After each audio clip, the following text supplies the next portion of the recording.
Welcome to the first Monster Jam Teardown episode of 2021. Today, we're discussing all of the action that's going to take place this weekend in Salt Lake City as Monster Jam returns to an arena. After a few months off from Arlington, the athletes are ready to get back into their 12,000-pound Monster Jam beasts and put on a show for the incredible Monster Jam fans in Utah. This is the Monster Jam Teardown!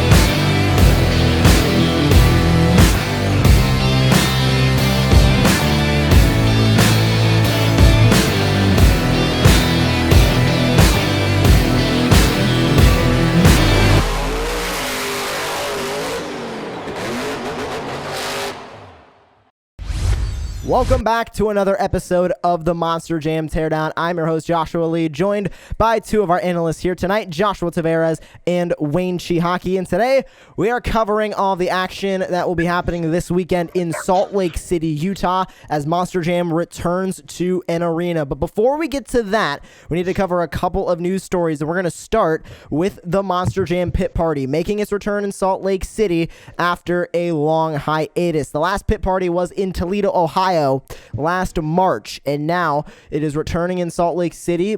At Arlington did not have a pit party, but now over in Utah they will have that pit party returning. There's one on Saturday and one on Sunday. Tickets to both of the 1 p.m. and 12 p.m. shows on Saturday and Sunday respectively will be required for entry.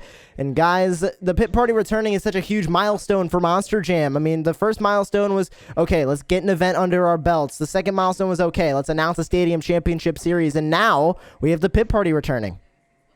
Yeah, it's an awesome, addition to have back. Everyone loves the pit party. It's a great fan experience. You get to meet the drivers, get up and close and personal with not only the Monster Jam trucks, but you get to meet other people that, really you can build, friendships and relationships with, because Monster Jam, in my opinion, is like a whole family. So I can see friends that I haven't seen in over a year, at shows, and we can have, fun there. And it's just one big awesome thing. That's what I love about pit parties. Another awesome about pit parties is how you could go up to a 12,000-pound monster truck that is 2 or 3 times the height as you. And especially if you're bringing your toddler or your kid there, that's the first thing they see. Even if they don't see the drivers, which is all right, they're going to see these huge trucks for the first time in their lives, even especially after a huge hiatus. And I think that's another big highlight of going to Monster Jam pit parties, especially now that we won't have a lot of the drivers there. Now, there will be some changes for the Salt Lake City pit parties and the ones that are coming up in Houston as a part of the Stadium Championship Series. Face masks will be required the entire time that you are in the pit party, as well as the entire time that you are at the Monster Jam event. And all autographs will be pre-signed for you to be able to pick up. You can still take pictures with the 12,000-pound Monster Jam trucks, get to talk to the athletes from a socially distant angle, and see pre-show interviews by the host that'll be at the show, John Saponara, who is also returning to Monster Jam as well. We wish John the best of luck as he returns back to Monster Jam action. And guys, we're going to continue on to the next news story, which obviously is not exactly a happy one, as San Antonio has been canceled. It was set to be the first group of events in the first weekend for the Stadium Championship Series, but unfortunately changing COVID laws in the city of San Antonio has led to its cancellation. So now the Stadium Championship Series is going to start in Houston 1 week after. So that's going to add a lot more anxiety for these drivers. How do you think they're going to be able to handle it, Josh? Yeah, not only that, Monster Jam is happening this weekend in Salt Lake City. Some of the drivers that are competing in the Stadium Championship Series is going to be in Salt Lake. So, this is kind of like a competitive edge, so they can get, a little more seat time before the other drivers that will be competing in Houston, which will be the next event. So hopefully some of the drivers will have, more so used to their chassis if they are going to be using that throughout the duration of first quarter, per se, like Adam and Todd and Bryce. And hopefully, the drivers will have somewhat of a understanding of how the season is going to progress, considering the event got canceled. I think it's going to give drivers more of an edge, because it's going to give them more time to prepare mentally and physically in these 12,000-pound Monster Jam trucks.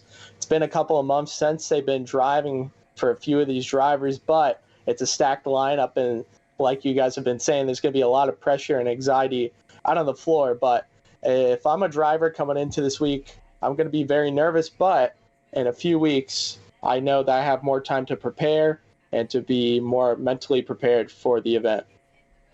Now let's preview all the action going on this weekend in Salt Lake City. And Friday's event, as well as both events on Saturday, are sold out. Tickets are still available for both events on Sunday. If you want to get your tickets, monsterjam.com/tickets. But 5 events will be going on this weekend. Friday night at 7 p.m. local time. Saturday has 2 events, one at 1 p.m., one at 7 p.m. local time. And then Sunday has a noon event and then a 5:30 p.m. event local time. So 5 events going on this weekend. That is a lot of Monster Jam action from Salt Lake City. 4 competitions in each event. Monster Energy Racing. Then we move into the Great Clips two-wheel skills challenge. Then the original Super Glue donut competition. And finally cap it off with the BKT Tires freestyle competition. Let's start with the first athlete on the lineup, Kristin Anderson in Gravedigger. I think we all agreed after Arlington that it was a breakout weekend for Kristin Anderson in her first stadium event, but now she goes back to where she's been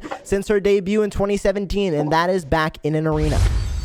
Yeah, I'll be the first to tell you, Kristin definitely opened a lot of eyes in Arlington that weekend. The first show really didn't go her way. That's probably because she had a lot of butterflies. It's her first time back in front of a huge crowd like that, and back in her truck, just hitting jumps and doing the crazy stuff that she's used to. And the pressure that she had in the first show definitely kind of like shook her off a little bit, but into the second show, you can tell that she was comfortable. She took out Todd. She almost beat Todd, which would have been cool to see. But, that tells you that she's definitely going to be a competitor for this season.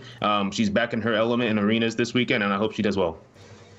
I have a lot of faith in Kristin Anderson. We were all thankfully blessed to be able to go to Arlington and see her compete. For a few months, we didn't get to see a lot of competition, and Kristin had a lot of pressure on her. And a lot of people had a lot of pressure on her, which, as a Monster Jam driver, is not something that is relaxing. But after, like you guys have been saying, she got comfortable with the first show. She came back second show and showed the boys how it can be done. Unfortunately, she had a bad break in freestyle. But other than that, I think she's prepared for this arena show. She's a great person to be driving the Gravedigger and representing the big legendary name. And I'm really looking forward to seeing what she could do. I have a lot of faith in her, and I'm hoping it'll go well.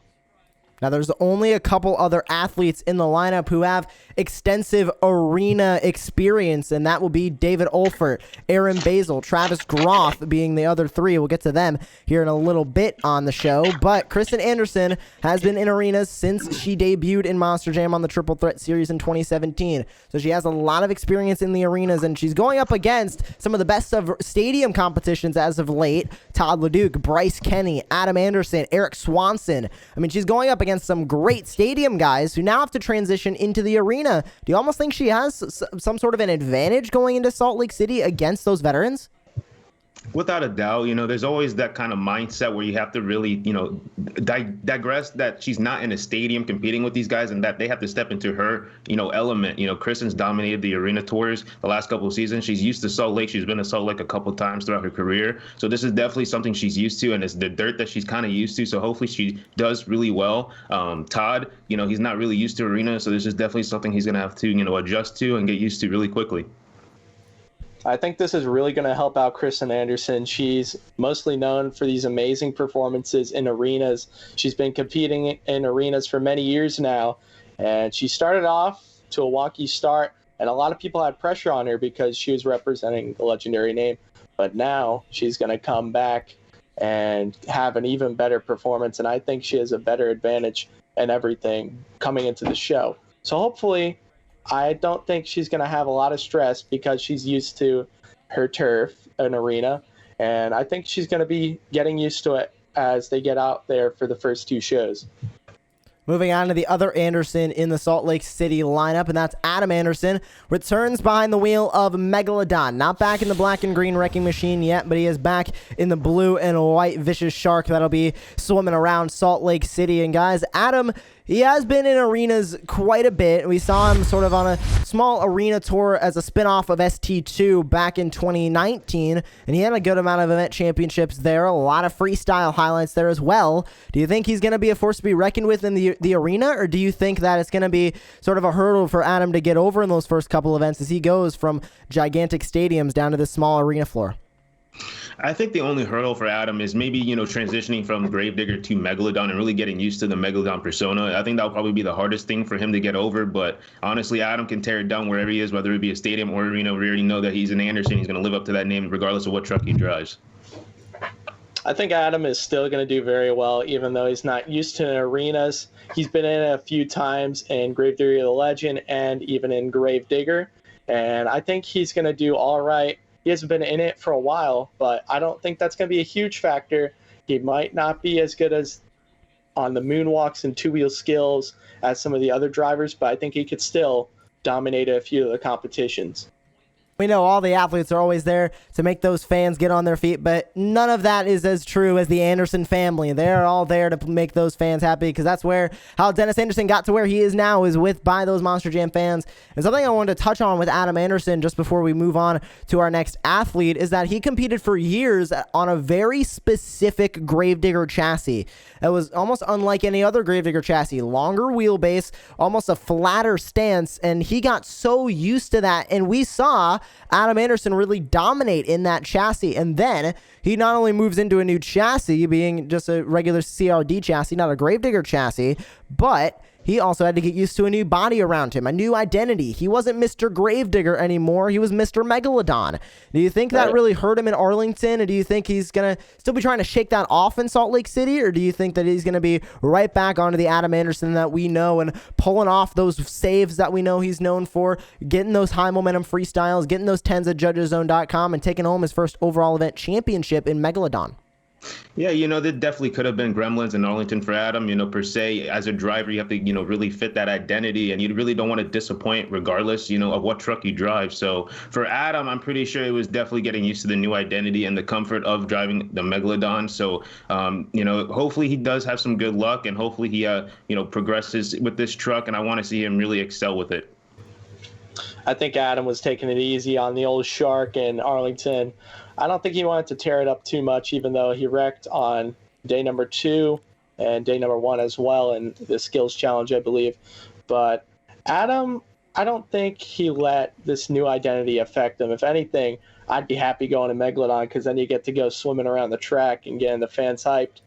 But going from Gravedigger, the biggest name in Monster Jam, to Megalodon is definitely a big transition, and maybe it played with his mental mind state going into the event.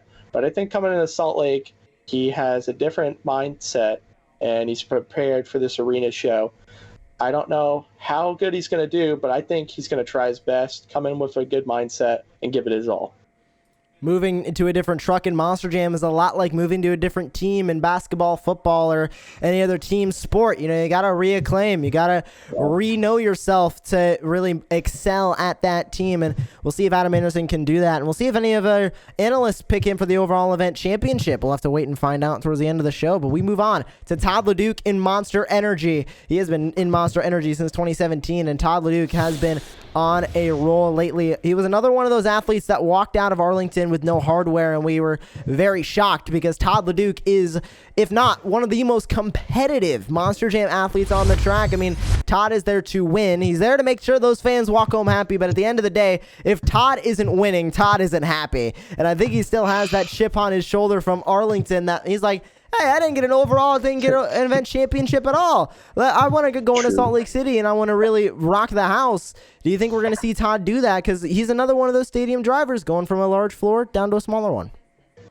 I'm pretty sure Todd likes to win just as much as he likes to please the fans. Yeah. Todd is one of those showmen that just he wants to go as hard as he can. He wants to impress the fans, but he also wants to, make sure that he comes out on top, because Todd, in my opinion, he's like, I don't know what it is with him, but he's just like a psychopath when it comes to driving that truck. So with Arlington, I don't know if it was really, a mind game kind of thing going into the event with how, circumstances was. I think if anything, we kind of overlooked the other competitors that were competing with him, because we were so used to higher name drivers like Todd, Tom, and, Adam taking over in the stadiums. Todd Leduc is insane, if I have one word to describe him, because he always wants to go for these huge achievements, like doing the mid backflip, which was supposed to be a double mid backflip, and many other things. But Todd Leduc, he's probably not happy that he didn't get an overall. He did take a freestyle win in Arlington, but he had a disadvantage because of his tires. He's running Gen 2s instead of Gen 3s, and that really helped Bryce and Tom out. But I think Todd Leduc is going to have a better show coming into Salt Lake City. He's been in arenas a few times, not many, and not as many as the other competitors, which can definitely be a big factor. But I think Todd is still going to bring his mindset and his A game to Salt Lake City.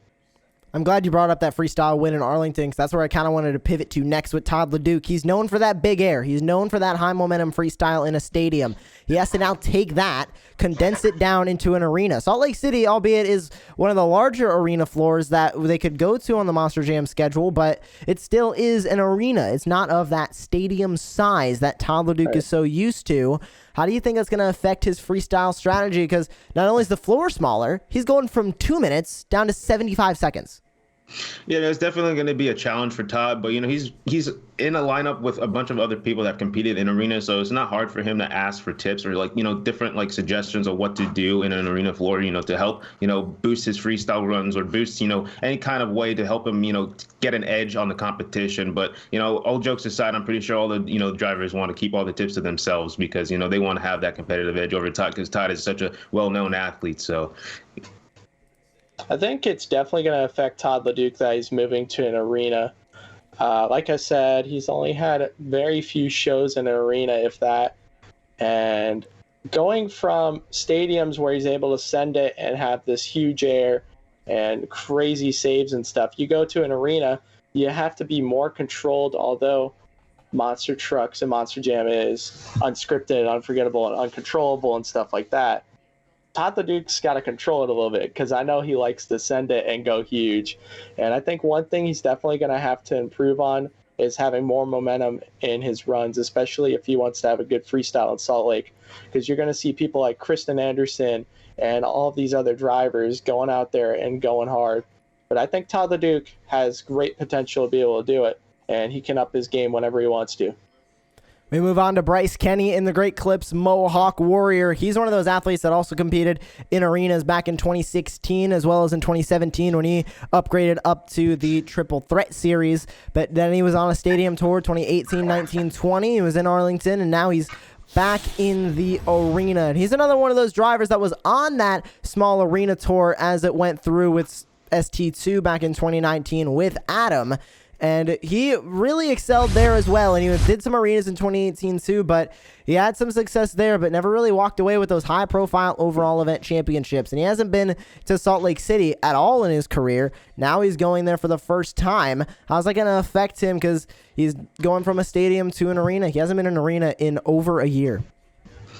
It's definitely going to be different, for Bryce now because he's so more used to stadiums than he is arenas. But, Bryce, he's been on Triple Threat before. He's been with Great Clips from the start of his per se, build up into Monster Jam to really get his name out there. Because when he first started out in Monster Jam, they put him on a tour that wasn't really, I would say well known for now. But, he had to kind of, get his, feet wet per se and kind of get used to the monster trucks and Monster Jam side of things because he wasn't a drag racing kind of element.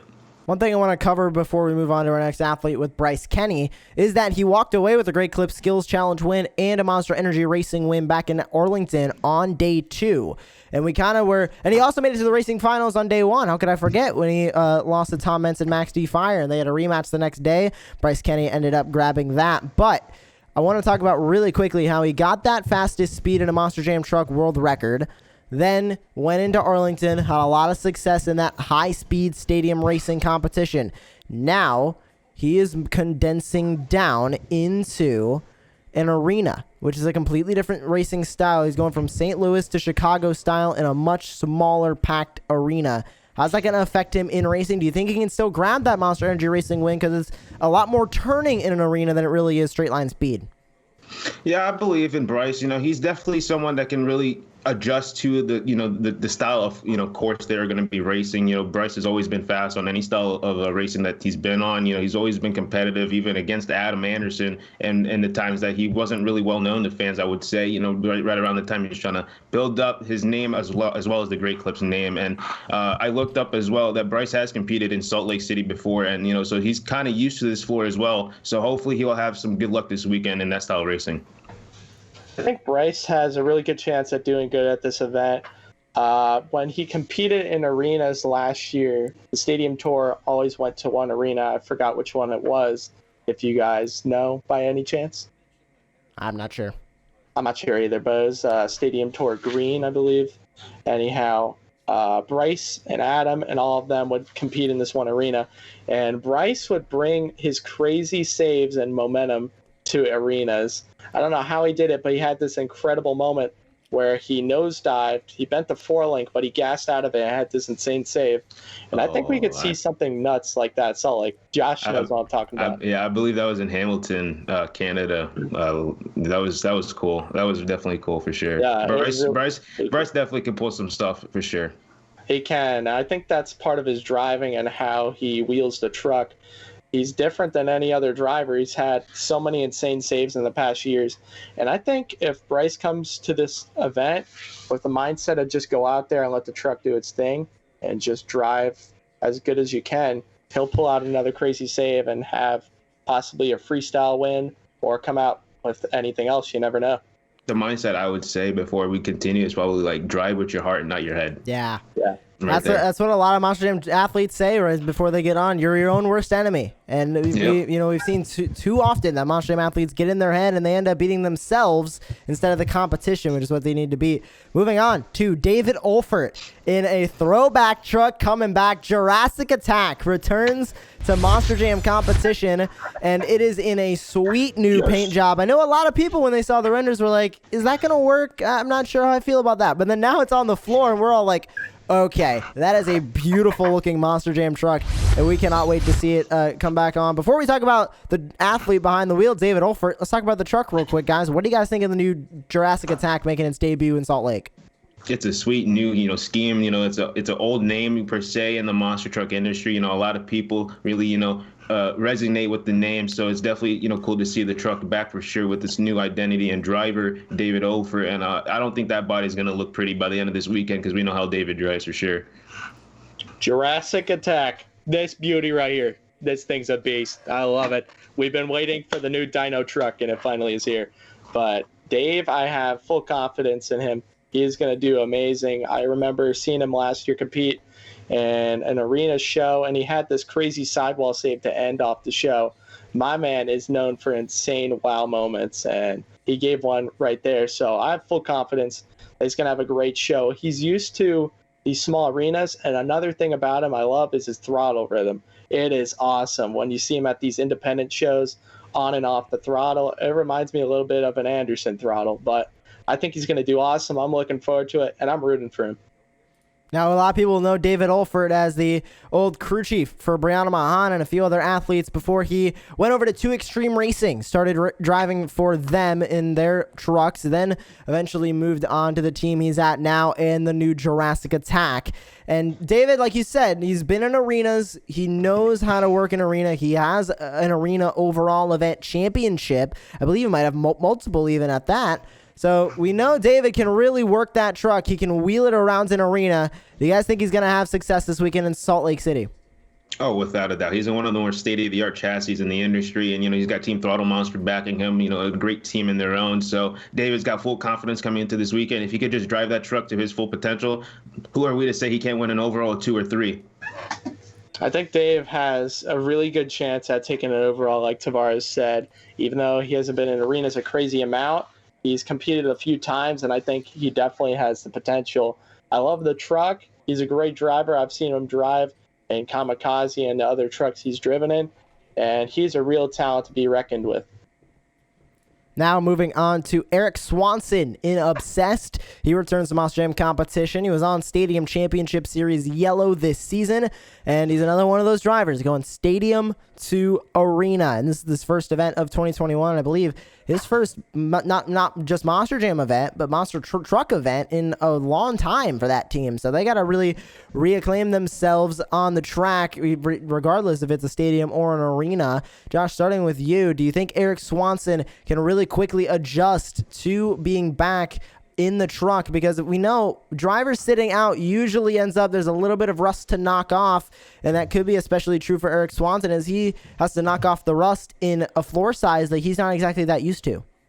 Yeah, Eric, he's pretty accustomed to smaller venue sizes because whenever he would run the independent shows in California, when he did live in California, because I'm pretty sure the only reason why they did take a hiatus is because they moved to Utah, so they're making a transition to moving to a completely different state and getting their life together there. So, there's that to deal with. But not only is it that you're coming back from that, you're competing in a smaller venue and you're competing with a bunch of, World Finals champion winners. So right there, that just says that there's big competition and Eric's got to be on his game if he wants to win.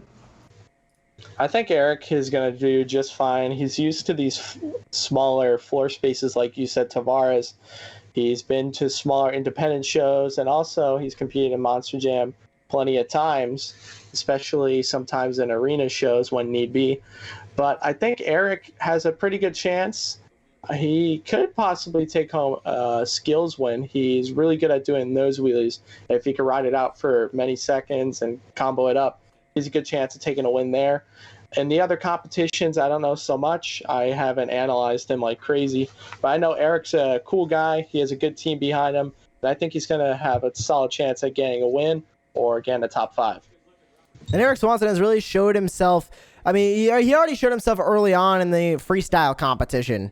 I mean, he got that win in 2017, and that was when we were like, okay, Eric Swanson is here to play. And he's kind of been a little slow in the skills challenge, as a lot of athletes have been, because they're such a difficult trick to pull off. I mean, anybody can do a wheelie. It's a whole different animal when you put it on the front 2 BKT tires and try and ride it backwards. Right. Like we know a lot of the best athletes in the skills challenge can do, but he's really improved himself in Monster Energy racing. And he has been much more of a racer as of late. So do you think that he can transition that from the stadium to the arena and possibly take home one of the Monster Energy racing competition wins because that starts off the event. That almost builds the momentum and builds that points lead towards the rest of the event. Yeah, it's quite possible. Eric's always been fast, whether it be at World Finals, even when he was in Double Down Showdown. He made it to the finals, but unfortunately crashed out in the final round. But, regardless of whatever event he's competed at, he's always been relatively fast in the bracket. He's just either minor gremlins or just, unfortunate, pairings. He can face Neil Elliott or Adam Anderson. It's just the luck of the draw kind of thing for him. But, Eric's always been competitive. He's won racing before. So, maybe this weekend he can pull off something. I think Eric has a good chance of doing good in the racing competition. It's definitely a totally different scene going from racing in a stadium series to an arena series. You have a totally different setup, and you have to take quick turns, have a chassis that can absorb the turns fast, and have your truck set up perfectly. I think the Fell trucks are going to have a bigger advantage over Eric because of their setup and engine setup. But I think Eric can still try and contend for a win. He's still very fast. And seeing him in arenas, I'm going to be really looking forward to what he could do here on Friday to see for the future shows coming up. Moving on to Aaron Basil in Devastator, who is a new name to Devastator, as he and his brother has bought that team. So now they own that team, and I believe it's called Double Action Motorsports, as Aaron and Darren Basil are the two owners of it, and they're building a brand new truck as well to debut behind the wheel of Darren Basil. But Aaron Basil is competing in Devastator, and he bought that truck off of Mark Schrader, now is known for that truck, and hasn't really competed in a stadium event in quite a bit of time. He's been on the Arena Series. He was on Triple Threat Series this season, and I'm going to get back to that in the next question, but I really want to stick on the floor size right now because he's going from sort of smaller arena sizes on the Arena Championship Series and Triple Threat Series East. They don't really have that large of floor sizes as much as the West Coast arenas do. So now he's on a larger arena floor. What do you think he's going to be able to pull off behind the wheel of that truck? Aaron, he's a fast competitor regardless what truck he drives. Even from his days back in, I think he drove El Matador, if I'm not mistaken, or was that Darren? I can't really remember, but either way, he's always been a fast racer, and he's shown that this past year in the Triple Threat Series, he's won a couple of times in Monster Mud, so he's had his fair share of wins in racing in the Arena Series. So hopefully he can carry over, that momentum of that, mentality of racing into Salt Lake this weekend. I think he has a really good chance at taking a racing or a skills competition win. He's really upped his skills competition game. Last year, I saw him completing a lot of nose wheelies and sometimes getting into the reverse gear and walking it out as a moonwalk. And if he can't get it done in the skills competition, I think his best bet is racing. because he's been pretty consistent in it every now and then. And when he's really in the mindset and on his A game, he could push the truck to its limits and try to get it to a victory. So we'll see what he could do. Now, I want to move back to Aaron Basil just for a quick second because he competed earlier this season on Triple Threat Series East, but it was in a different chassis. He was in a Raising Cane Monster Trucks chassis behind the wheel of Monster Mutt. Now he's behind the wheel of a different identity, Devastator, and a completely different chassis, and to be honest, an older chassis. How's that going to affect him in this competition this weekend? I really won't say it will affect him because I'm pretty sure he has some experience with that chassis. I'm pretty sure he's driven it a couple times to fill in for Mark when Mark wasn't able to make shows in Devastator. So I'm pretty sure he has some, experience behind that truck, but more so transitioning into it now to make it a permanent seat. Maybe we can see him, make that truck something that we haven't seen in forever, because, Mark used to be really dominant back in the day with, popping off those power wheelies like nothing. That was pretty cool. I think that's what made, Mark Schrader who he is. And not only that, Mark is with the whole speed stuff, he can't really do what he wants with the monster truck right now. Yeah, going off of what Tavares said, I think that he's going to have a consistent show, even though that his chassis is older and the suspension of the truck may not be as updated as these other trucks. It'll be a bit of a disadvantage, but I think he could still pull off solid racing and skills performance. I don't know about donuts and freestyle with that truck setup. He'll make it come alive maybe, and we'll see what happens, but I'm definitely looking at the racing and skills competition coming up for him. Final athlete competing in Salt Lake City is Travis Groth in Troublemaker. Now he's returning to Monster Jam competition after a couple years competing on the independent circuit with his own team owned by his other brother, Tyler Groth. So two half pairs of brothers competing in Salt Lake City this weekend. But he is competing in Troublemaker, another truck making its return. And something interesting about that is on the Ronway Rick chassis and body, which is it's an independent truck, a lot like Backwards Bob, where the body is reversed, and it has been confirmed, yes, Travis will drive the truck in reverse. So basically, imagine Backwards Bob with the Troublemaker identity slapped on the side. So, I mean, Unique cannot do it justice, and he is competing this weekend.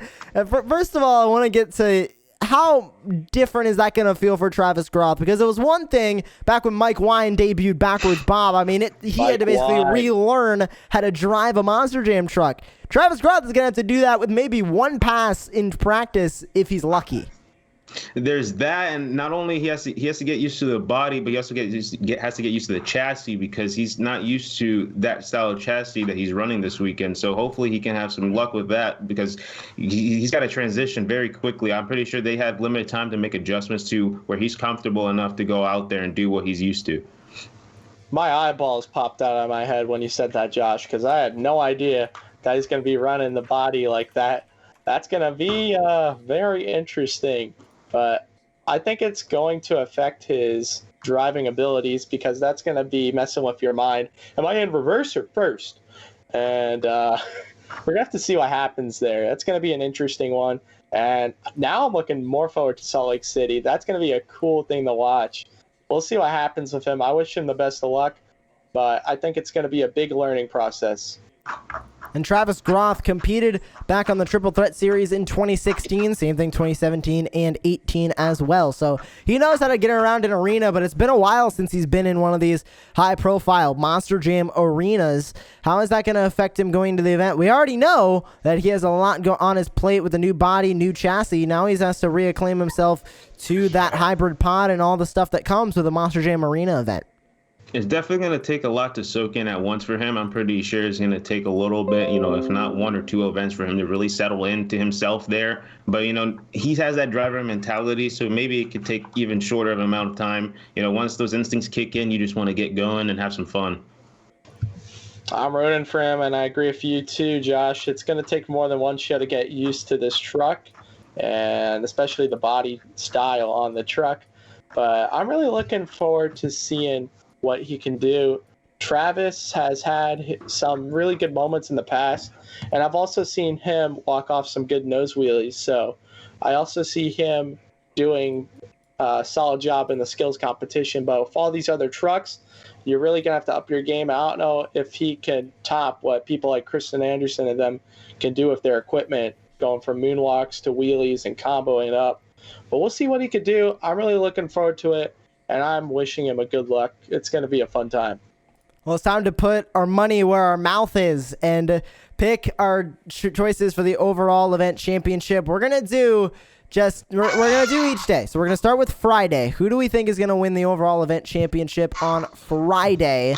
And we'll leave it up to choice on the other 4 events, because I don't think we all want to sit here and choose 5 different event champions, because it almost changes throughout a weekend. So we'll choose the first events on Friday. Who do we think is going to be the overall event champion on Friday? Josh, let's start with you.